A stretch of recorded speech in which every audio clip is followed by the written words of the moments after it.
এই লাস্ট 1-1.5 বছরে যে রেপুটেশন ড্যামেজ হয়েছে বাংলাদেশের ক্রিকেটের, এই ক্রিকেটের রেপুটেশনটা ঠিক করা হলো আমাদের সবচেয়ে ইম্পর্টেন্ট। আমাদেরকে একটা দায়িত্ব দিয়ে আনা হয়েছে যে free and fair election held করা 3 মাসের মধ্যে। আমরা এটা যে আমাদেরকে যে দায়িত্ব দেওয়া হয়েছে, আমরা এই দায়িত্বটা যতটা অনেস্টিভাবে আমরা এই জিনিসটা করতে পারি আর যতটা দ্রুতভাবে আমরা এই জিনিসটা করতে পারি, আমরা ওই জিনিসটাই করব।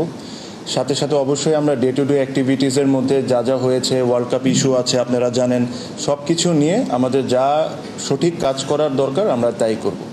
কিছু কিছু সিদ্ধান্ত আজকে আমরা নিয়েছি ক্রিকেট বোর্ডের মিটিংয়ে, যেটার মধ্যে একটা যেটাতে আপনাদের হেল্প আমার সবচেয়ে বেশি দরকার। আপনারা, আমিও মনে করি আর আপনারাও ওই জিনিসটা বলেন যে আপনারা অনেক বড় স্টেক হোল্ডার্স। আমি এটা মনে প্রাণে বিশ্বাস করি যে জার্নালিস্ট আর a very big stakeholder. তো এই যে সিদ্ধান্তটা আমরা নিয়েছি, এই সিদ্ধান্ততে আপনাদেরকেও একটু জিনিসটা মেনটেন করতে হবে।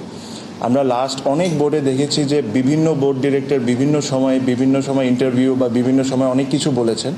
আমরা এই জায়গা থেকে সরে এসে আমরা একজন স্পোকস পারসন ঠিক করেছি।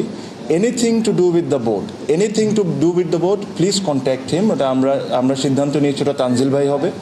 সো আপনারা এই জিনিসটা একটু মেনটেন করেন, তাহলে আমাদের জন্য কাজ করাটা সহজ হয়ে যাবে। কারণ আপনারা যদি ধরেন আমাকে পাইলেন বা আরেকজনকে পাইলে একটা প্রশ্ন করে ফেললেন, তাহলে এই ইউনিটিটা আমাদের ব্রেক হবে। যেহেতু আপনারা আমাদের পরিবারের একজন সদস্যই, তো এই জিনিসটা আপনাদেরকেও মেনটেন করতে হবে যে ক্রিকেট বোর্ড রিলেটেড বা কোনো সিদ্ধান্ত যদি আমরা নিয়ে থাকি, এটা তানজিল ভাই এসে এটা আপনাদেরকে টাইম টু টাইম যখন দরকার মনে হবে তখন আপনাদেরকে জানাবেন।